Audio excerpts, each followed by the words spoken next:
Okay? It's out. You've got to be able to protect yourself. If we give it up right now, we'll be dead within 2 weeks. We don't belong to any gang, we belong to a gang. I don't see it, man. If you're running about a gang, you get chipped, and that's your hard lines, isn't it? You shouldn't grass, you shouldn't tell screws.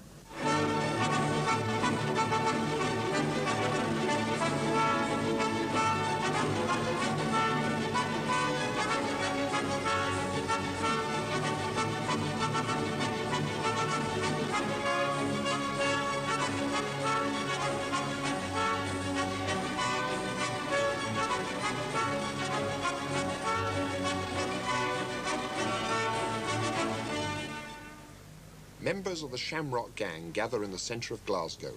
Despite Frankie Vaughan's efforts on one estate, the Glasgow Gangs still exist. In a city of over 1 million good people, there is still a minority prepared to resort to explosive violence for kicks. How did Joe Devlin, not yet 17, become leader of the Shamrock? I've done my time inside.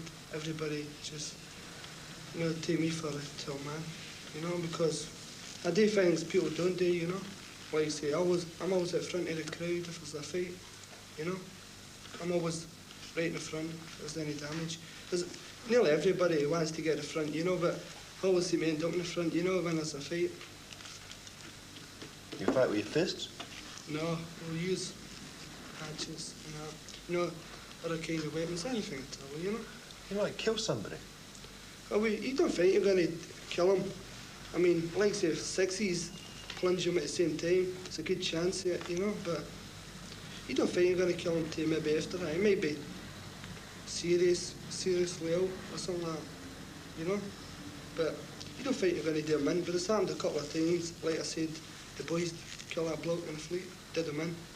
Some of the boys did a bit of grassing, 4 of them stayed in time. We don't like that at all. That's how we were doing our time to see the score, How did you feel when you heard that somebody had actually died there in a fight? I get a good night's sleep after it. I don't bother. You'd not have been too worried if you had done him in, would you? I would have been worried, but you don't think you're going to do him in, I mean, like I say, the bloke's lying there screaming. As long as he still screams, it's okay, If he doesn't scream, it's just phone for the ambulance right away. Saturday night in Glasgow is busy night for the hospitals. Victims of casual violence queue for treatment alongside the 20th century's more orthodox casualties. In 1967, there were 1,465 reported crimes of violence in Glasgow. But the real figure is likely to be greater. The doctors have to take their patient's word for the cause of their wounds. It is often wiser not to talk. This boy said he fell on a bottle. Perhaps he did.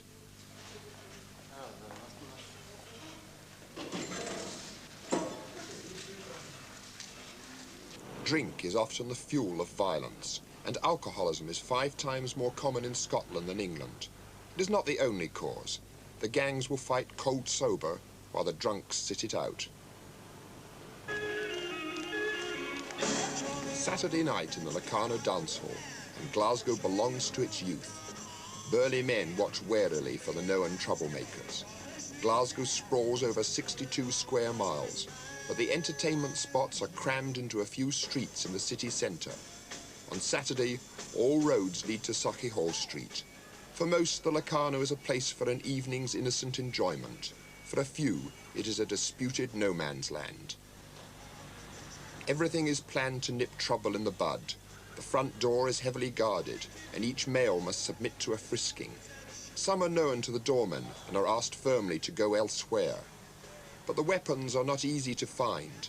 Only the boys are frisked, and a sharpened steel comb slips easily into a handbag. The more experienced gang members take good care not to be caught in possession of an offensive weapon. Mr. James Cameron, Mecca's Scottish director, is satisfied his men do a good job. We have been doing this searching since the war, in actual fact. We're looking for alcohol in Glasgow. It's a very well-known thing that you have a carry-out. And they have lots of these teenagers have half bottles of something. If it's not vodka, it's whiskey or something like that, and we're looking for it. We take it off them, give them a ticket for it, and they retrieve it on the way out. That's exactly why. At the same time, no doubt you've heard about the violence in Glasgow, and it serves as a double purpose nowadays.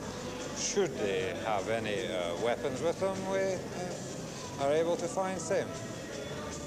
But we're happy to say it's very seldom we do find any weapon. How many staff, how many sort of straight bouncers do you have in there? Well, they're known as supervisors, ballroom supervisors. This word bouncer is it's outdated as far as we're concerned, but we have 12 and a very heavy front door staff, as you see, because we look upon it that the front door is to prevent them coming in altogether. But should anything unforeseen happen inside, we will stop it as soon as possible, as quickly as possible. Some troublemakers succeed in slipping past Mr. Cameron's guard. Then the system moves into action to remove them as quickly and as speedily as possible. But there is no way of planning for the peculiar, unpredictable nature of teenage violence.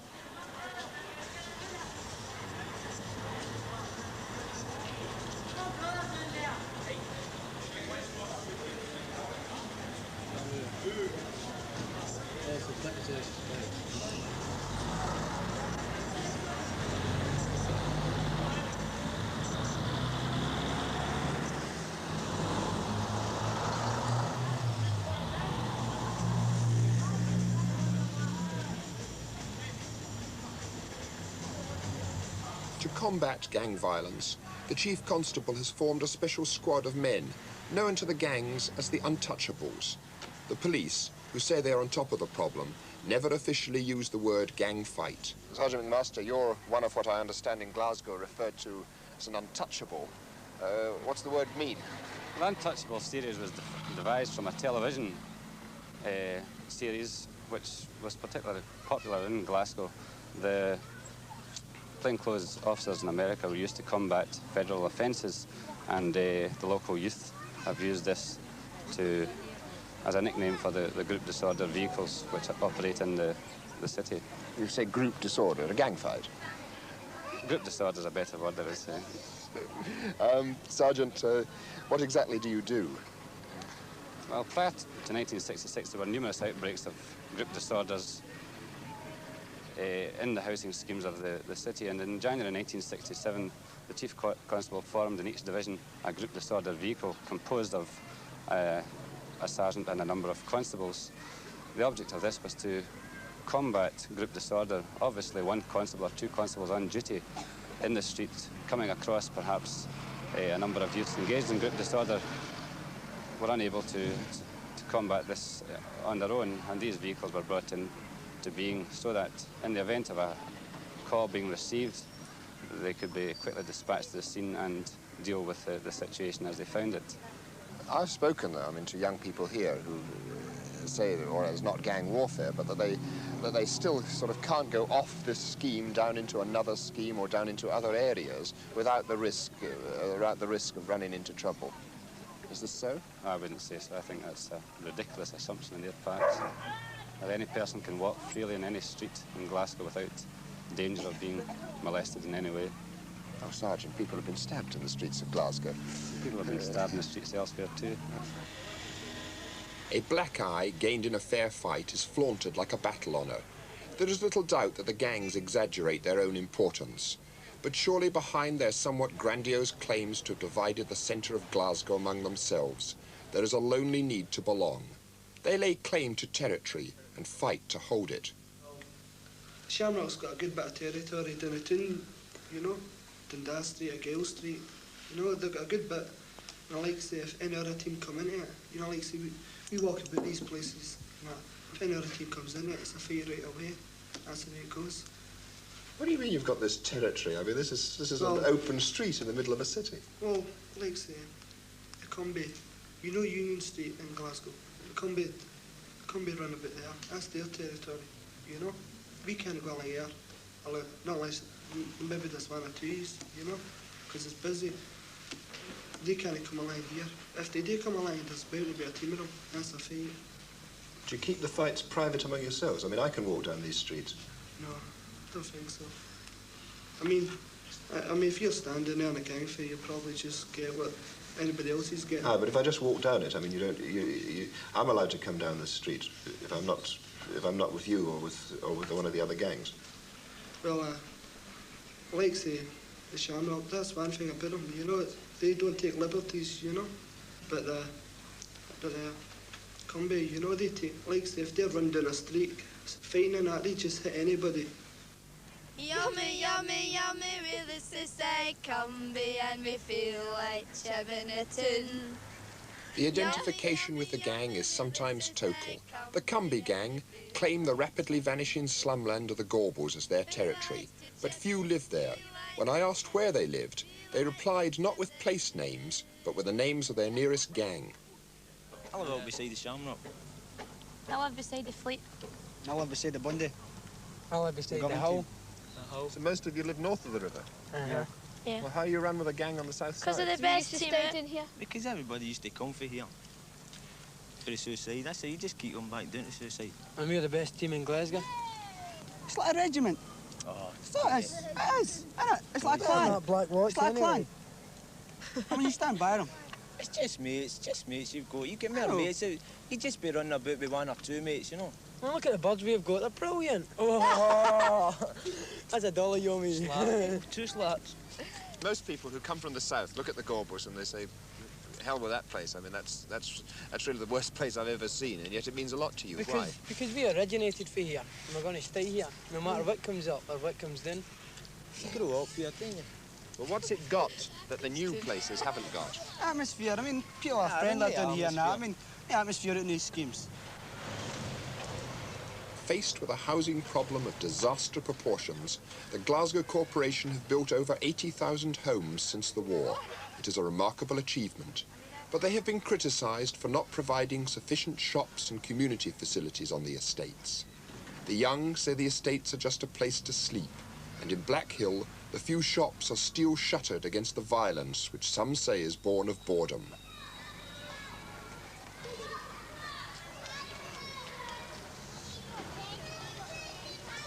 Thanks to the efforts of Frankie Vaughan, the Easter House estate now looks as if it is going to get a youth centre.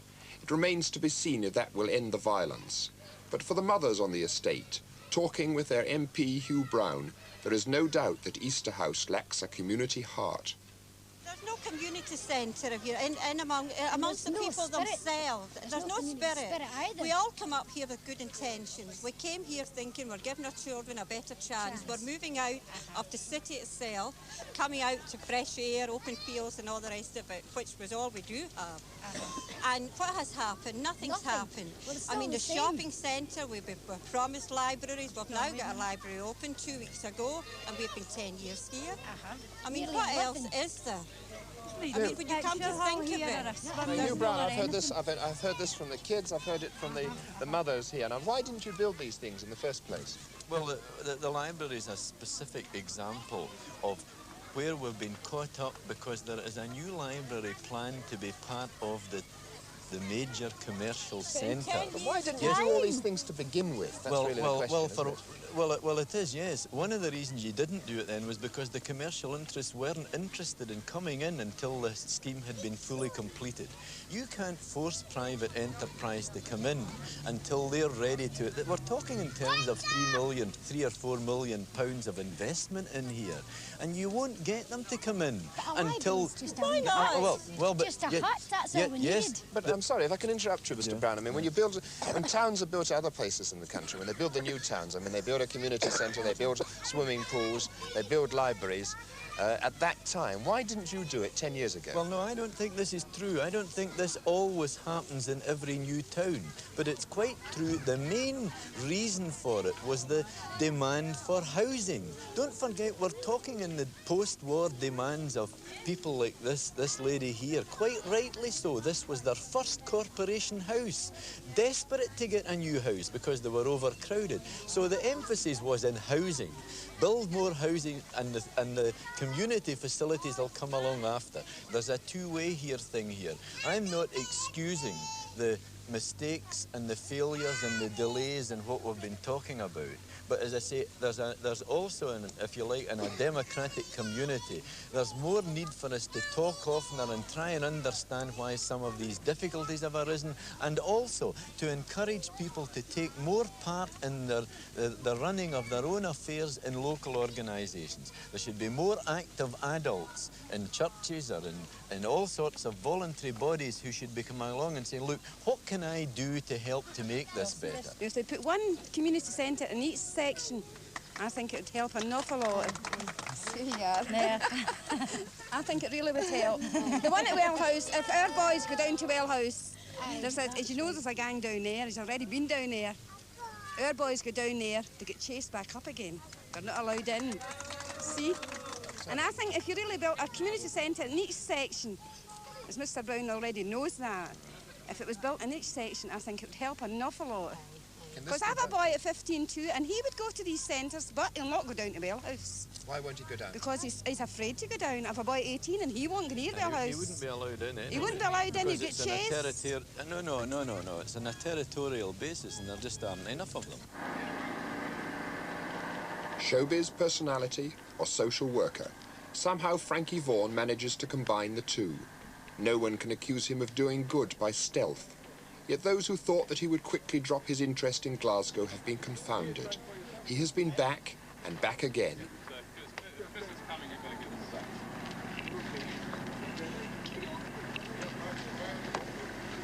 Cheese!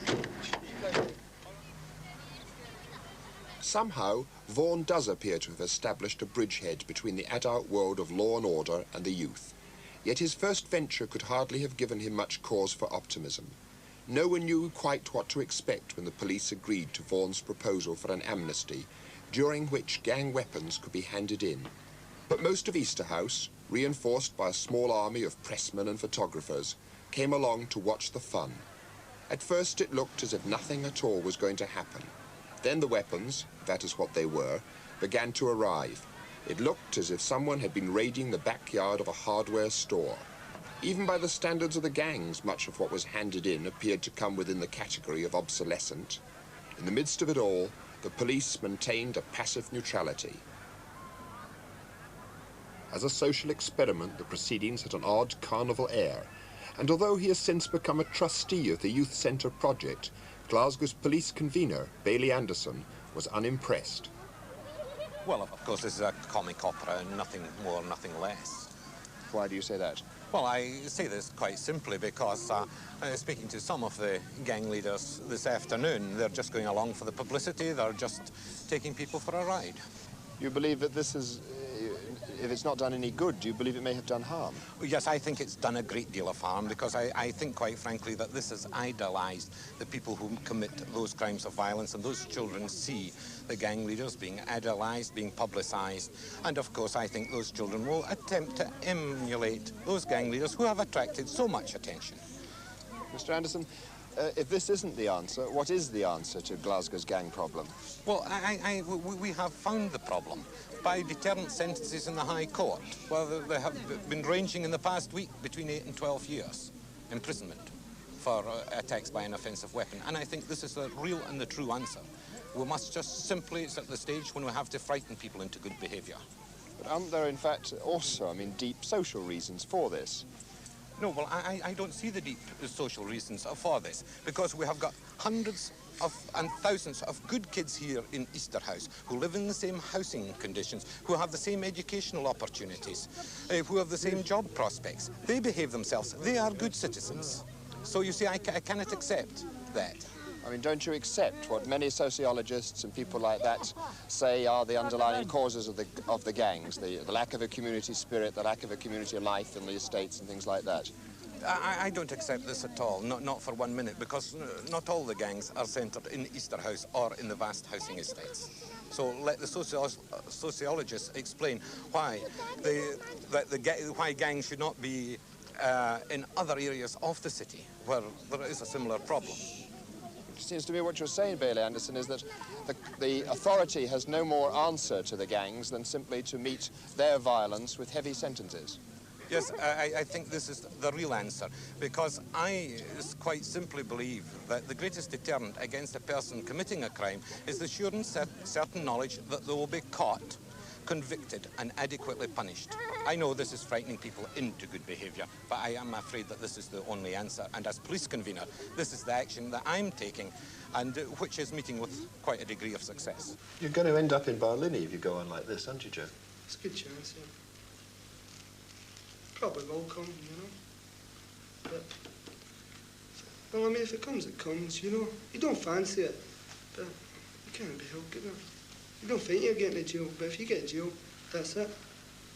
What does the gang mean to you, Joe? How important is it in your life? It doesn't mean Thomas. It doesn't bother. You know? Just that. There's nothing else to do, so... I mean, started running about for, you know, for a laugh, you know? Started running about with them. Then people get to know you. You get to know people and that. And that's it. You just got to keep going. Keep on going with them. Because you can't chuck it. Yeah, when it's all said and done, Joe, you'd really like to get out of it, wouldn't you? I'd like to go, but it's too late now. Maybe if I would, I'm good, I'll try, you know, stay away, but tried a couple of times. It's hard, you know. We offer the same kind of opportunities to these youngsters that we would offer to middle-class children. I think there's a very strong social class problem here. We have to give them good schooling, and I mean really good education. We have to give them social opportunities to be able to talk in a civilized way, to be able to behave in a civilized way. We have to offer them entertainment opportunities with constructive use of themselves in a variety of ways. We can't start this, I don't think, with the 17-year-old very easily. We're always doing a repair job on the 17-year-old. We've got to start with the 3-year-old in terms of preschool playgroups. We've got to have smaller classes in school. We've got to have play facilities outside the school. We've got to involve the mothers and fathers of the families, not in a negative, but in a positive way. Now, what I mean by that is that at the moment we tend to attack the parents for not being good parents. I think what they need is help in understanding the kind of activities the youngsters are engaging in. We've got to increase the opportunities for these young people to get jobs like apprentices and not just dull labouring jobs that aren't worthwhile doing. By the time the social reforms that you talk about and the expenditure of money that is needed is taking place, a lot of these people are just going to be in jail, the 16, 17-year-olds, aren't they? Yes, this is very sad, and perhaps we've got to make a decision to let this generation go. One of the things that worries me is that people are always moaning about these problems, but they're never prepared to take a cold look at what it's going to cost to mend them. And I would suggest that if we started really preventative levels of work, that we would find that this was helping a lot of problems other than the particular one they're worried about, gang violence. The children greet Frankie Vaughan as they would any pop singer, but the response of the teenagers has been more interesting and is of much greater importance.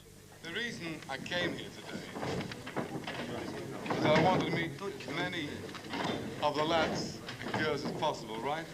There's no point in me going ahead with any plans unless you're all in on it. And you've seen For the moment, he appears to have got through to them. In return for his promise to help raise money for a youth centre on the estate, the Easter House boys have agreed to give up their allegiance to the gangs. They've even scrubbed the slogans from the walls. Things that you want to be involved with in the centre. For sport, there's badminton, tournament tennis, boxing ring, trampoline, 9 table tennis. Table tennis. No one knows how long the truce will last, and even if the experiment is a success, it will not mean that the problem of Glasgow's violent teenagers has been solved overnight.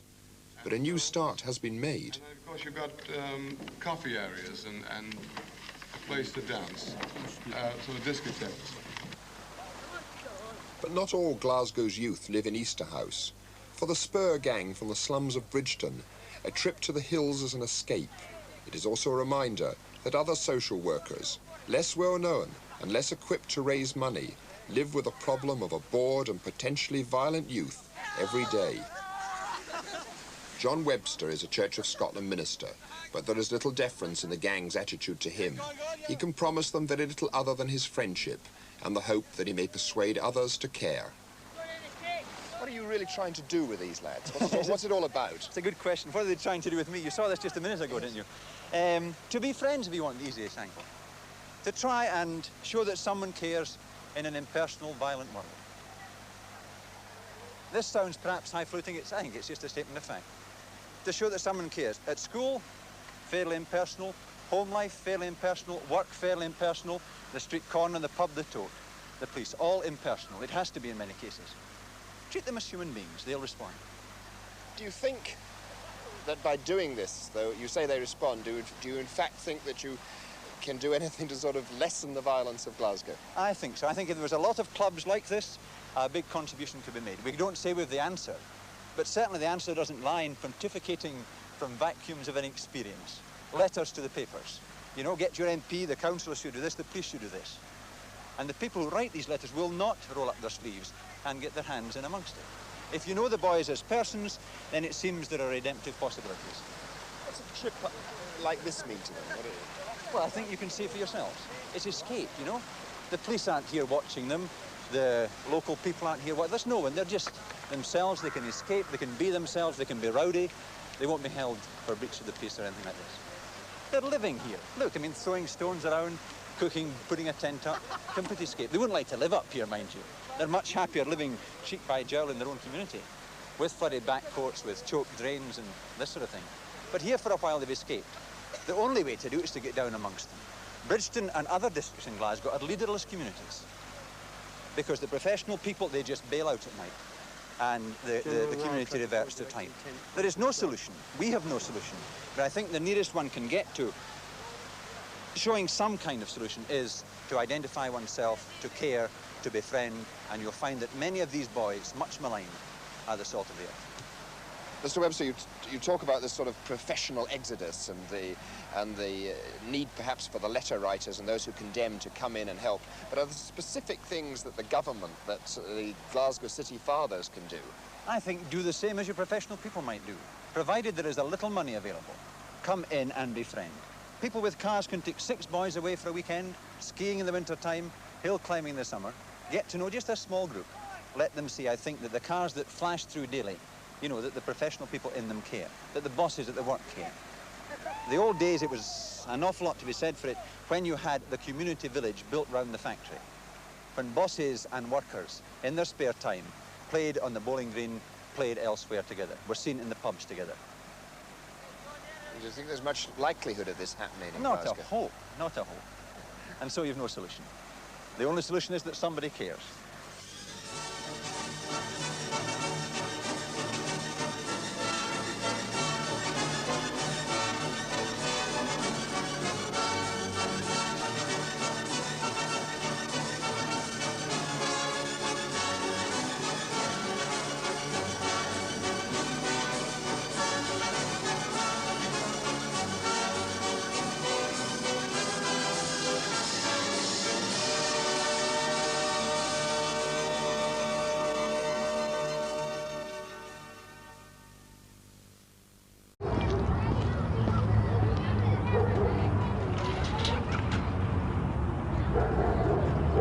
You have Stamford Street, that's more or less the main thoroughfare in Barrowfield, you know. And at the Gallagate end you have what they term themselves as a torch. That's a gang, yeah. And at the bottom end, it's the spur, you call them. And on occasion you get these two, which is only natural as gangs have done through the years. You get them rattling one another. And they'll get them throwing missiles, cans, bottles, what have you, at one another, you know. Well, our house is more or less in no man's land, you know. We're sort of, you know, we were in between it, you know. Not just our house, but other houses, you know, other closes. I went out when they've been doing it, and they haven't bothered me. I mean, this is a personal vendetta between the bottom of the street and the top of the street.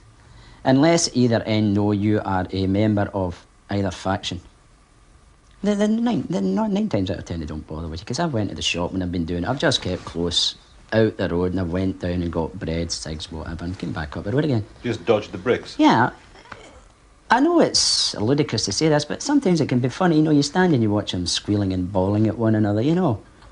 And it can be quite funny at times, as long as nothing untoward has really happened, you know. Maybe just anywhere. Again? I don't know. Well, right, this is the tap end, right? This is the torch end, right? This is the mob that all rule and all that, right? Down here, that's all the mob, but they all run away and all that, and we go down. Come up, well, they're game when they come up when we're all waiting. But see, like, when we're all waiting, they all scamper like wee rats going in holes. A mile to the east of Glasgow city centre, behind the stands of Celtic football ground, is Barrowfield, the hardest place to live in a hard city. It's one of the roughest housing schemes in Britain. At first, the police insisted we had the protection to film here. Later, we moved more freely into the Barrowfield triangle and didn't disappear without trace. But among the 600 or so families here is concentrated a sullen, futile mixture of crime and unemployment, single-parent poverty, and a daily fear of vandalism and violence. But among all the accepted social problems, the clichés of the inner city, there's a dimension of Barrowfield peculiar to Glasgow. 2 or 3 times a week, families watch from their windows as the Torch and the Spur, successors to the razor gangs of the 60s, turn Stamford Street into what the Scottish papers have billed as Nightmare Alley. Well, the reason this is called Nightmare Alley was going back about 3-4 years ago, this mob down there called the Spur would come up, right? We were just hitting the hatches and all that. So it was that bad, rain for the Times and the police just put in a Monday morning in the Times and the record, it was, in the Times it was called Mini Chicago, and in a record it was called Nightmare Alley. So that is why us torch boys are called the Nightmare Alley. You say you use hatchets?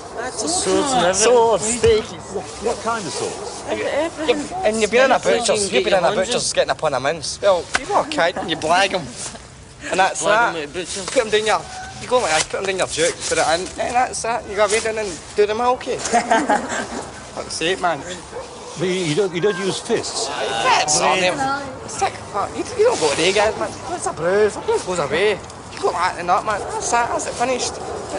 Scars, man. So when you're fighting, you're bound to get scars? That's you that's you promoted. Are you proud of the scars you get? Oh, you don't come proud of that. No, I don't. Well, we've not had much. It's, see, if you had to strip them, no, strip that mob down there. See, scars all our bodies. That's like a map of Scotland. What's wrong with this scheme? It's not a scheme, it's the boys that'll fight. That's what it is. Oh, you shut up, that's just what she thinks about it. Saturday night, that's the best, isn't it? You're windy. Would you go out with a lad who fought in Stamford Street? No, I wouldn't. Why not? Because if you went anywhere, they would end up by doing it, and you would end up winning, you know. It's a fight with everybody. You would end up getting into the fight as well? Aye, because if you were out with somebody and they get a doing, you would get into an wouldn't you? If they were done over, you would get done over too? Shut up, Jake. So which part of the street are you from? Are you from Spurland or from Torchland? Spur. Is the Spur the best? No, the best. You need to look down the far. None of the best. But most of the Torch and the Spur will end up in the hands of the law, probably on the road to prison. The front line of the intensive policing of Barrowfield is Kenny Ross, one-time shot-put champion. He's now the scheme's community bobby. I have asked them from the top end of the street, I've asked them from the bottom end of the street, and I'm still waiting for a suitable explanation why they fight with each other. They don't like to see each other getting to jail, but they can't give me a good reason why they want to fight with each other. They go to the same schools, and then at night they come out and start chasing each other. They'll puff out their puny chests. I think they're a big man. What are you hanging about here for? You live here, but you don't. You get on with your own house. Beat it. Come. Good. Move. Move. If you show fear, you can chuck it. You have always got to have that appearance that you're capable of doing the job. You must never show fear. You can hang up your uniform if you show fear. We would just trample you into the ground.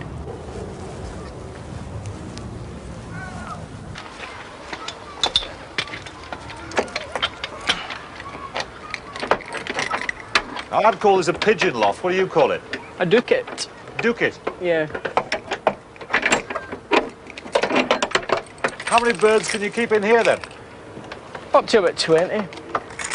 So is that a locked inner door as well? Yeah. Good Lord. You teach Fort Knox a thing or two here.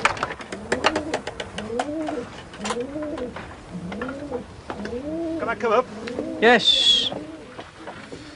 Well, having come to the top of the loft, we're now going back down into the bowels of it. Yep. What's the difference between the two sorts of birds here, Andy? The difference? Well, the ones up the stair, they go out flying. These ones, they stay in here all the time to sit on top of eggs. You know, so that we could breed them. Have you any young ones here at the moment? One of the youngest is this one. That's maybe 3 weeks, just over 3 weeks. But that's about all. That is pretty young. Yeah. Now, what's the object of the sport? I mean, do you race them, for example? No. No, the object of it is to catch other people's birds. You know, they put them out, and we put one out, and it's more or less just a tackle. They go against each other. So you let one pigeon off from here, and you hope it nicks somebody else's pigeon and brings it back with it. Exactly. That's it. Do you notice that these pigeons have individual characters?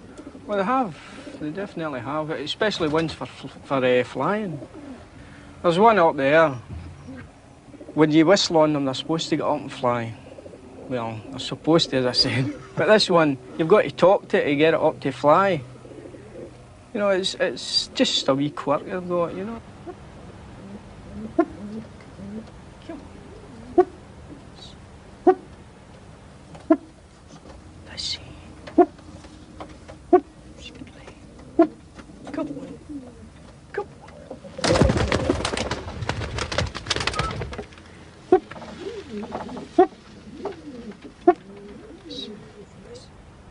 It's just running about here, you know, what you call showing.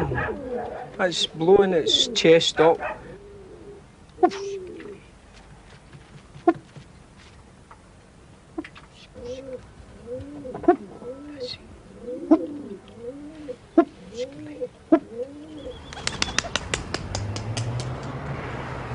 This is a real-life scene from the streets of downtown Glasgow, captured on closed-circuit television cameras. Roving bands of young guys make their way through the street. They move in on another youth. They corner him against a car. One of the guys pulls a knife, a machete in fact. It's a relentless, vicious attack. The boy nearly died. The teen wielding the knife was caught and charged with attempted murder. A random attack? No. That's what the kids do on a Friday night.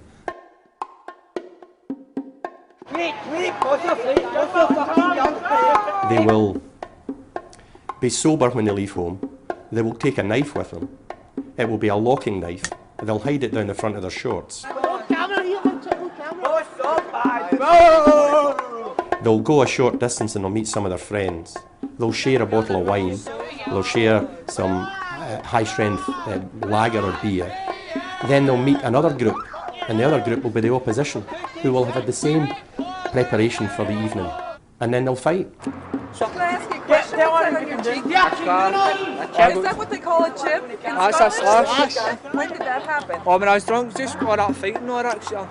So I'm saying postal. You're fleeing at my face. Fucking mad. And what happened? I got slashed with a knife. I've more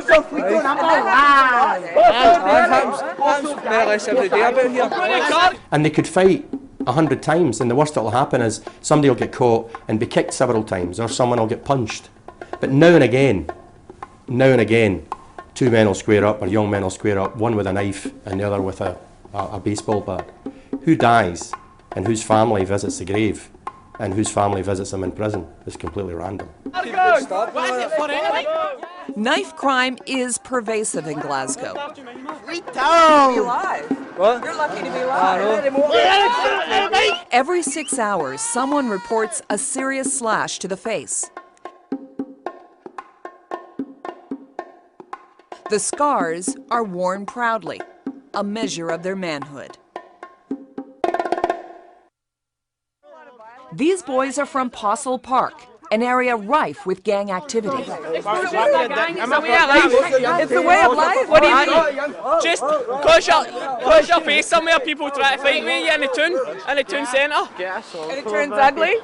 Right, sometimes. Recreational violence, territorialism. What's recreational violence? There's no profit. If you're a robber and you present a knife to somebody and say, give me your watch, there's a profit in that. You're getting a watch for your trouble. With territorialism, recreational violence is just, why are you fighting? Because you don't come from here. We come from here, you come from there, we fight. What causes the fight between gangs? Rivalry. Rivalry over what? People want to be the best. The best at what? Best at fighting and madness, no? That's better not being Glasgow, and I'll sue asses to the ground. Here's the territory they come from and fight over. They're known as the schemes, the poorest parts of the city. In North America, we would call them the housing projects. The violence may start here, but as we showed you, it often spills onto the streets of downtown. Here's another example. On this particular night, several groups of young men meet up downtown, and the result is a full-on brawl. Over 600,000 people live in Glasgow. Some 2,000 boys and young men take part in gang violence. There's nothing to make them think twice. Kathleen Mulhall has lived in the Postle Park neighborhood her whole life. She knows some of the gang members here only too well. My brother was attacked by a gang, and the injuries that they gave him caused him to die. How old is he? 37. Kathleen's brother Stephen was walking across a local park one night when he was attacked by a group of boys. There was bricks and bottles and stones used, and there was also a metal scooter that was used to strike Stephen in the head. A scooter? A scooter. Oh, like a manual scooter. The kind a child would use? Yeah. The impact that the scooter had in Stephen's head caused a fractured skull, which caused a blood clot, which over a period of time, because the blood clot was growing, caused Stephen to die.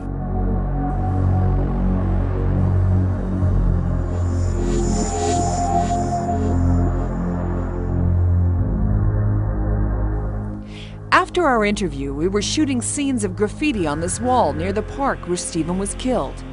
Kathleen spots us and drives up. Young Postal Fleeto, YPF. She explains the significance of the names on the wall. Billy Joe, he was charged with murder. He was 14 at the time, so that's his name there. This, as it turns out, is what she has to look at every day. The names of neighborhood boys who have been charged with murder. Dan M, if you can see, that's Dan M, 02. He was charged with murder. Including the name of the teenager who killed her brother. You can make the assumption that what we've done up until now has not worked, and let's start again. John Carnahan has been on the Strathclyde Police Force for over 30 years, investigating these crimes every day. chasing and arresting young men. In fact, Carnahan has a permanent reminder of what it's like on the street. What happened It there? was, I was a young detective and relatively fit, and there was a fella breaking into a school, and we get the call, went to it, saw him, chased him for about a mile and a bit. He was getting away and I was just about to give up. He jumped over a fence, and as I jumped over the fence, I caught my finger on the top. That was it. And the annoying thing is, for years after, I tried to find out who it was, because I wanted to go back to him years later and say, yeah, he cost me a finger.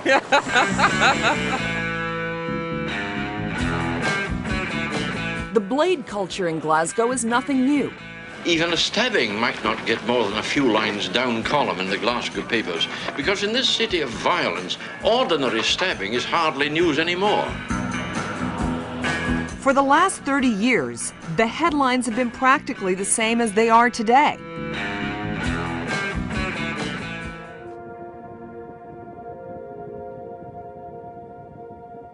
Today in Glasgow, gang violence takes as many lives as it did back in the 60s, about 70 people a year. Carnahan asked his chief intelligence officer to look into the situation, to give him a better idea of why this was happening. I didn't just look at Glasgow in the last 2 or 3 years, I looked at it over 30 years.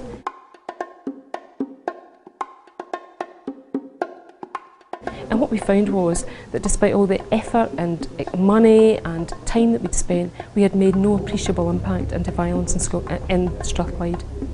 Nothing. Nothing.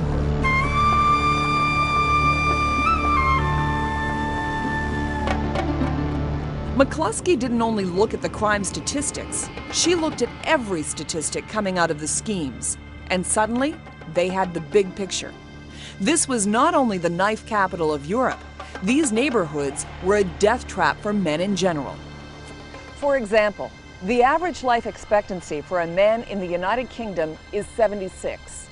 The average life expectancy for a man in Iraq after the war is 67. Here, in the poorest parts of Glasgow, the average life expectancy for a man is 54. 54. Why? It's a perfect storm of factors. High unemployment. 1 in 6 households is fully unemployed, no one is working. High rates of alcoholism, depression, lung disease, low levels of education. Now, armed with this information, Superintendent John Carnahan came to a new conclusion. The policeman decided that scenes like this weren't just a crime. He decided scenes like this were a public health catastrophe. If you've got a block of flats with 15 flats in it, and they're on a street, and the street's in an area of high deprivation, why is it the kids who are in those flats, the guy in the top flat becomes a teacher, the woman on the other side, she ends up a prostitute and a heroin addict, and the boy at the bottom becomes a murderer, and the guy on the other side becomes a victim? Why is that? Why? They live in the same street, they live in the same area. The difference is what's behind the front door.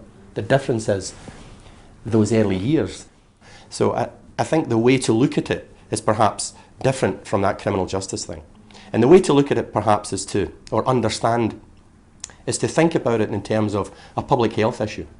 If we had applied, for instance, let's say that 40 years ago public health had a problem with measles, and they decided that what they wanted to do was use the criminal justice model. Well, how would they have applied it to that? They would have built more hospitals.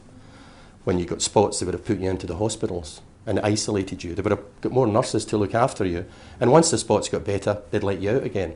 Now, it wouldn't have affected measles. We wouldn't have cured measles.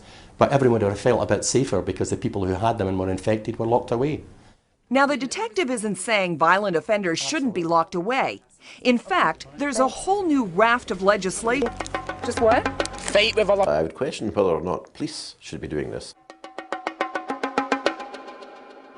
Some people think this social approach is not the responsibility of the police.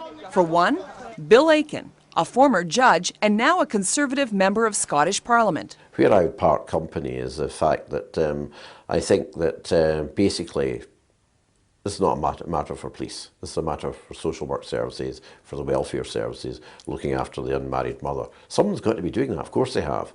But basically police officers should be out investigating and deterring crime. You should be policing, not teaching moms. Yeah, absolutely. I don't want to teach mums. That's nothing to do with me. But I want people who should be doing it. But critics of the new approach believe one thing: tougher sentences and more jail time will make kids think twice before they pull that knife. That's the criticism now, that they aren't getting that message through lenient sentencing, mostly. People say that the sentences are too lenient for the kids to get any sort of message that the consequences are severe in the society. Well, there's always the argument about, it's back to the, let's build more jails and lock more people up. Right. It's like the measles argument. It'll make us all feel much better, but it won't make one iota of difference to what's there. Really? They don't think about it. When they get into that fight, it's the heat of battle. It's that guy fighting you. You don't want him to get you, you want to get him. End of story. The last thing in anybody's mind is, I could end up in prison for this. Nobody thinks about that. Nobody. Why do you guys keep fighting if it's so dangerous? Pride. Don't argue up. Pride. Sorry, don't hang your pansy. Carnahan and his team have only started their research into gang violence a year and a half ago, so it's early days. In contrast, young men have been fighting each other in Glasgow for generations. Everyone knows this problem won't be solved tomorrow, including Carnahan himself. There isn't a single solution to this. I think it'll be 1,000 victories. How long are we talking? I think it'll take a couple of generations.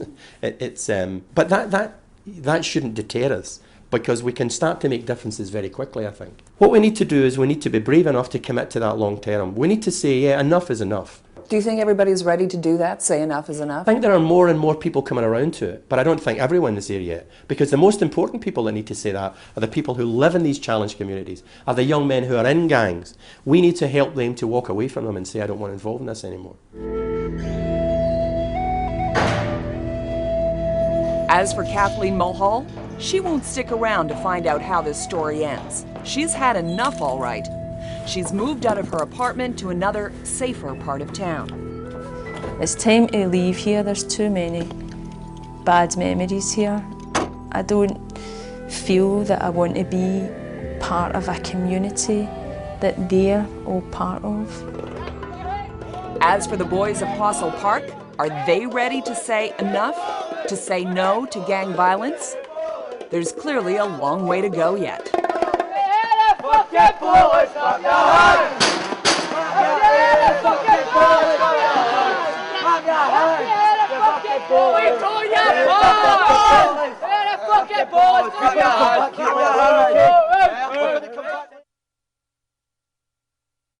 Sarah Jelinek and Kirsty Bowden from Australia. Here's my Friday night entertainment here, look.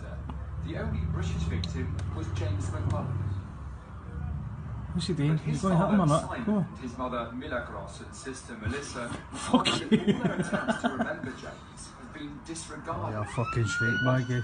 Oh, right in time, look. Oh! He's got a big machete, look. Is that a machete? He's moving in the woods. He's got his fuck. Oh, he's knocked her ear, you know him, do you? He's fucked, aye. Put something meaningful. She's gonna... I'm in Glasgow and it's Friday evening. Glasgow has one of the biggest problems with knife culture and gang violence in Europe.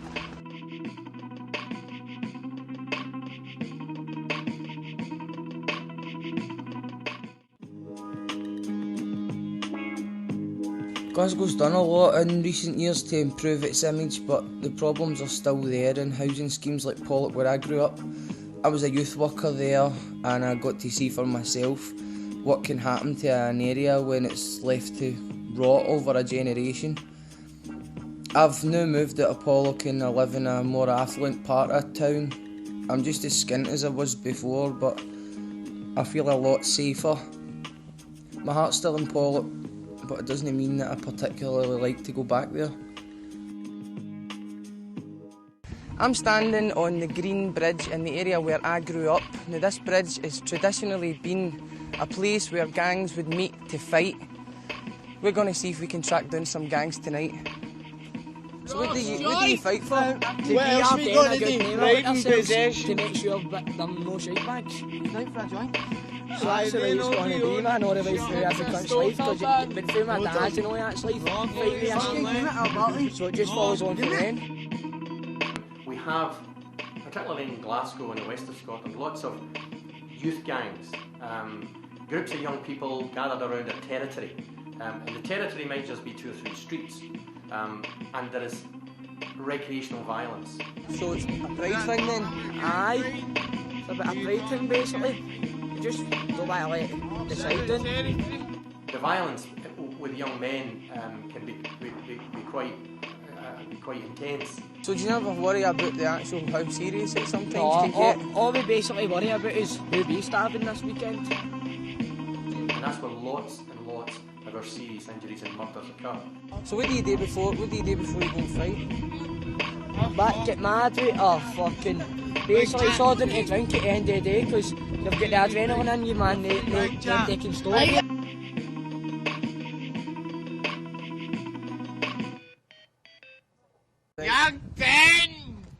I think it's difficult to avoid violence in an area like Pollock. I think how you get involved in it, you have a choice. You can choose to stay out of the gang thing, or you can choose to be part of it. I suppose I just resigned myself to the fact when I was younger that there was a chance if I walked too far away from my own house, then I could get into a scuffle, because most of the time it's people preying on what they perceive to be an easy target. That's how this sort of works.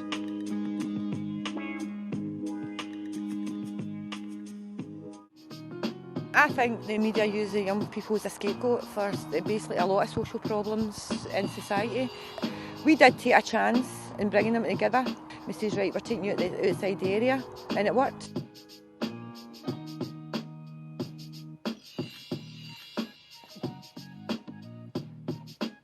Before I joined the project, I felt unsafe, to be honest, unsafe to walk over all the fill of Pollock, but now that I've joined the project, I've now stopped from fighting, I feel more safe than ever.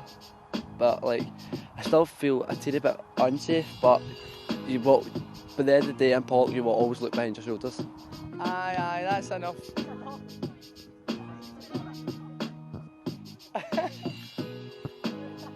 How do you feel when you see, even in your own city, how different it can be in one area from another area? I feel like a tramp, to be honest. You feel lower class? Aye, a lot lower class. Very lot.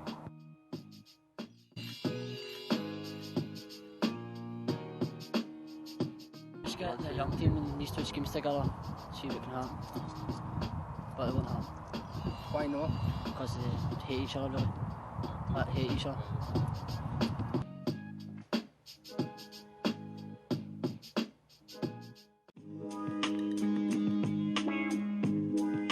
We've got to check out some of these websites. I know the young people are using them a lot to arrange things with one another, whether it be fighting or just meeting up or stuff like that. So I'm going to check out some of these sites just to see what I'm letting myself in for.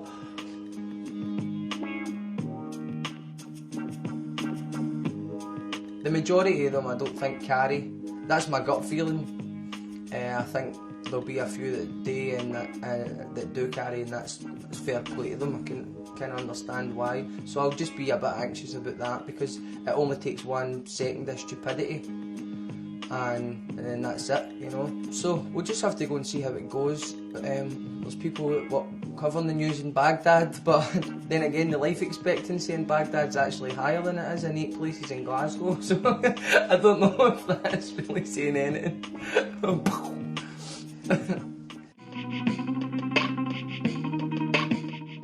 We know that they hang around this area pretty much. Growing up here myself in the area, I'm familiar with the gang, and I'm also being honest saying that it's a place that I never usually would travel due to my preconceived ideas, and also that it's out of the 3 territories the furthest away from where I grew up. So I'm kind of anxious about that, and also the fact that we're going to meet a group of quite likely rowdy young people. So I've got my Dutch courage in hand here. It's probably not the most professional thing to do, but I did grow up here, so I know the deal.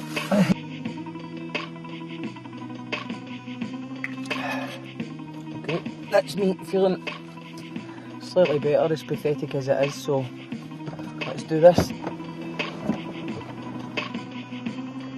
Where are you from then? Pollock, right? What side of Pollock? Young team. We spoke to a few other boys from the other areas. Gimps. And gimps. What's a gimp for anybody who doesn't know? Pure gimps. So do you fight with Cross and Bushy, Crookie. So when does that happen? Every night. Got a Disney for. At the weekends? No point. Word quickly got around that we were filming and a lot more guys turned up. At this point, I began to feel a bit anxious. One of them then tried to grab the camera. Alright guys. No. My instincts told me it was time to leave. You got that right? Look at my face like that, man. I don't know if I was being paranoid, or perhaps I'd been spending too much time reading the newspapers. But when you're in a situation like that, you just have to go with your gut feeling. This character. Well, it's fucking Liam Parker, right? What's obvious is that there's no quick fix solution. To be fair to the police, they realise this too and are working to link up with the likes of education and social work services. Groups like the YMCA can help to make a real difference at local level, although their budgets are tight to say the least. This is a historical problem that may take more than a generation to solve, and unfortunately for me, I don't have a generation to wait. I just think it's a sad day that I had to leave the area that I grew up in because I never felt safe. There's nothing today, look. Could you find that today here? Look a bit. Glasgow has a problem with gangs, and on this estate they've been at war for decades. I've come to Easter House to find the teenagers fighting for their streets. This is Revealed Extra. Are you ready? I'm ready. I think the Commonwealth Games is the best thing to happen to this community. Yeah, fucking Putting it up from a decrepit shithole to a nice area.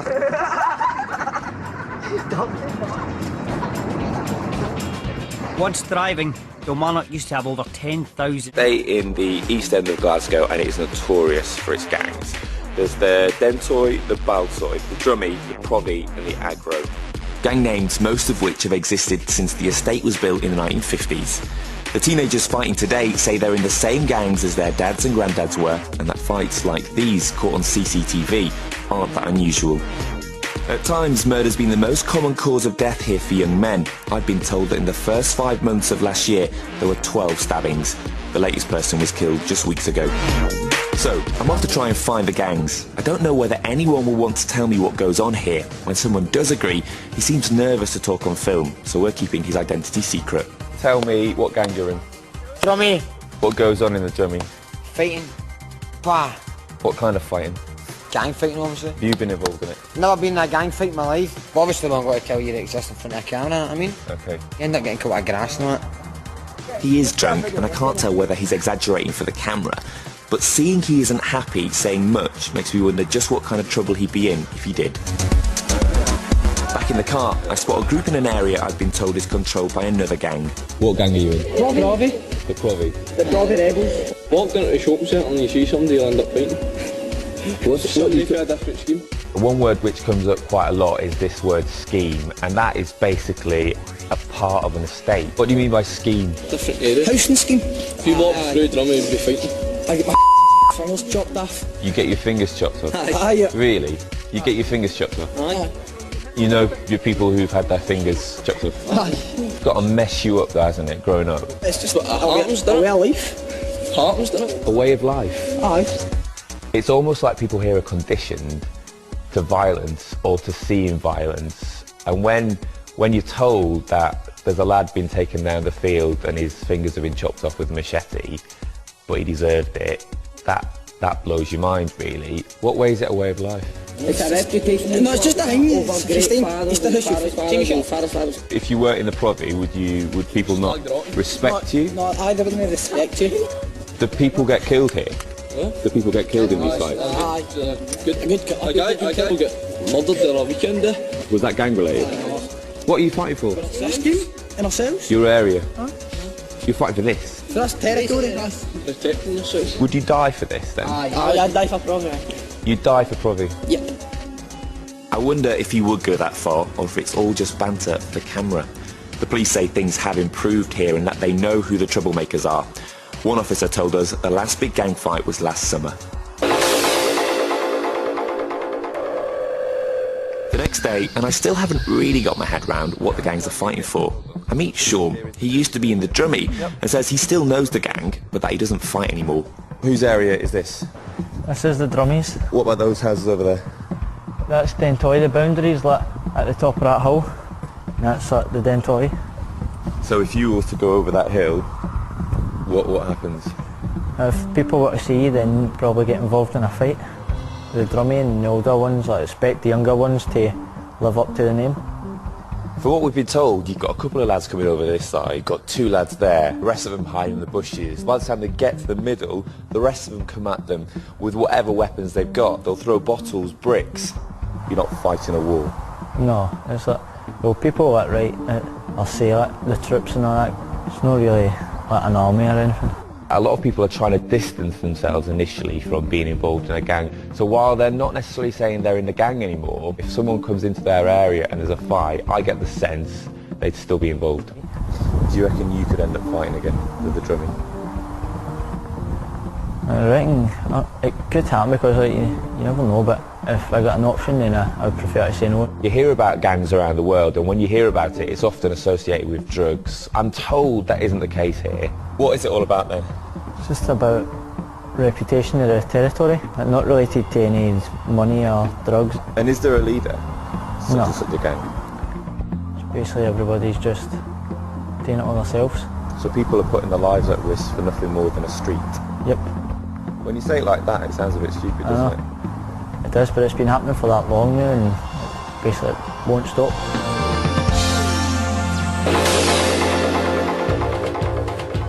Thursday evening in the Baltoy gang area, and something's kicking off, but it isn't a gang fight. The police have stopped a cart that had earlier been taken from another part of town.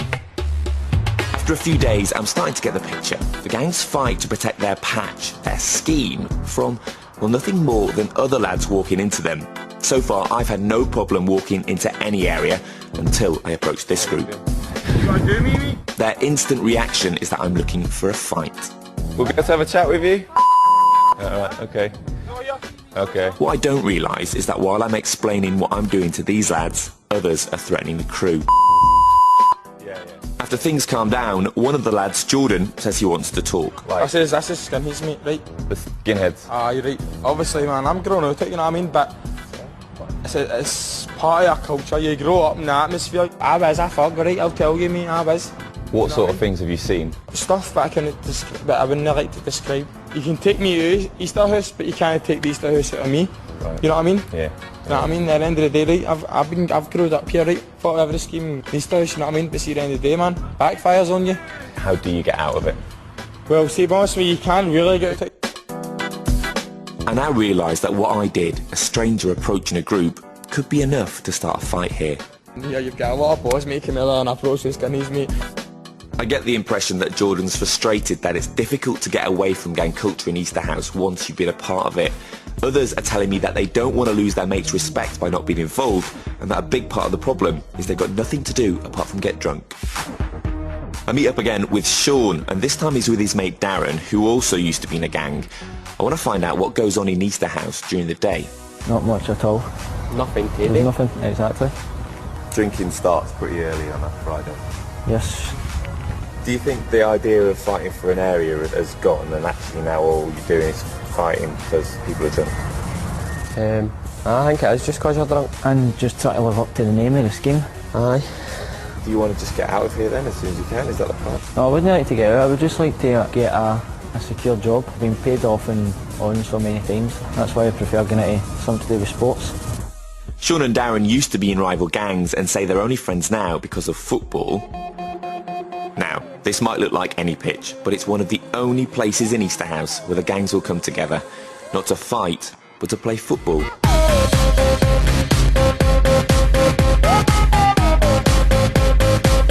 The coach says these lads are from all the different gang areas and that they've crossed territories to be here. It might sound weird, but they're all on the same team, the Phoenix. Do you think people kind of say that they're not involved in it, but actually there will be people who are involved in it? People say that they're not involved in it, but they don't want to be known to be doing it, but they're doing it. Would you say you were one of those people? I was, but no anymore. What made you stop? Football. Football? Yeah, What is I go to other places and see my pals. Do you reckon there's a risk that if you are involved in this fighting you could get stabbed and you could die? High risk. A high risk? Is that just something that you've accepted?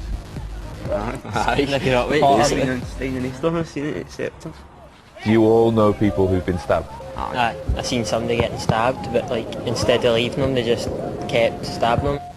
They agree football's the one thing that's helping them get out of the gangs, and that it's alcohol that's fueling the violence among those still involved. I've heard there's drinking by the lake on a Friday evening, so I've come to have a look. Are you part of a gang? What gang are you in? Provi. The Provi? Fight with your family, right? We drink, right? And then we go and chase them for a laugh. You go and chase them for a laugh? Aye. Do any of the girls ever kind of like get involved as well? No. It's only the boys because I think they're all happy. No, we get involved in one fight, didn't we? Get it in, man! Look at Tell us then what happens on a Friday night. Everybody gets drunk. Yeah. I got a stab right there. I get stabbed there, I was fighting, I got stabbed there. What were you stabbed with? A bottle, I think. I was a wee guy, I thought I was a gangster and I was... Someone stabbed you with a bottle? Aye. This bottle here contain a really strong wine, and it's also mixed with caffeine. While they're on this and you're talking to them, 99% of the time it's quite jovial, it's quite friendly. You just get that sense that something could snap. It's that kind of on-edge feeling that can make you understand how very quickly something which seems just like a rowdy bunch turns into something a bit more violent. The police arrive to move the group on, but some aren't ready to go home. Lads from the Provi come to talk, then a rival gang drive past. Aye, Brooklyn there, you seen your bam! So they're a different gang? Aye. Would you fight with them? Aye. You would? Obviously. The boys are on the edge of their patch. This territorialism, without making money, makes them very different from other gangs around the world. We're taking a little bit of a drive around Easter House later on at night to try and get a sense of what things are like around here. And one thing we've started to get a sense of after spending a few days here is that people are aware of who we are. We're getting quite a lot of looks as we drive around. We're certainly getting to be quite well known around Easter House. We're starting to have problems going into areas with the camera, so we agree I should approach the next group without the crew, but things don't go well. They were all saying, we're the aggro, we're the aggro. I said, is it all right for me to bring the camera around? Yeah, fine. And then one guy literally was like, you can't do that, you can't bring a camera in here, people will know, people will think we're grasses. And as we were leaving, there was one guy with his key sticking out of his fist. Just felt like he wanted a fight. Was that the first time? No, we're going. We're going.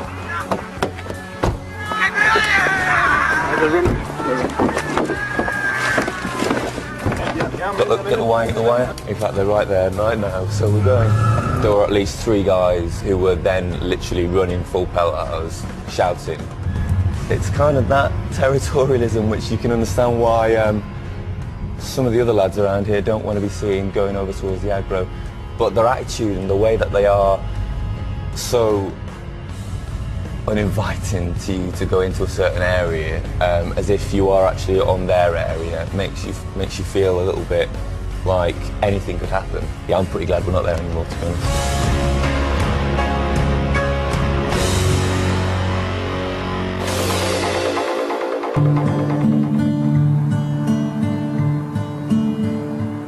Gangs. It's one of those things that Easter House has got a name for. When you ask someone if they've seen anyone being stabbed, they'll go, yeah, that's taken a while to get used to. And I think all of them will say to you, it is a way of life. This is the way things are around here. All of them say it's really difficult to get away from being in a gang because they don't want their mates not to like them and respect them, and it is all about respect. There's no doubt people... He's not happy, boys. Here we go, not pussios.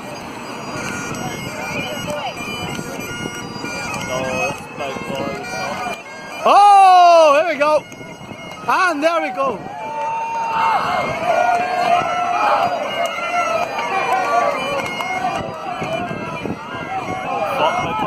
My boy's getting a monster. He's getting a monster.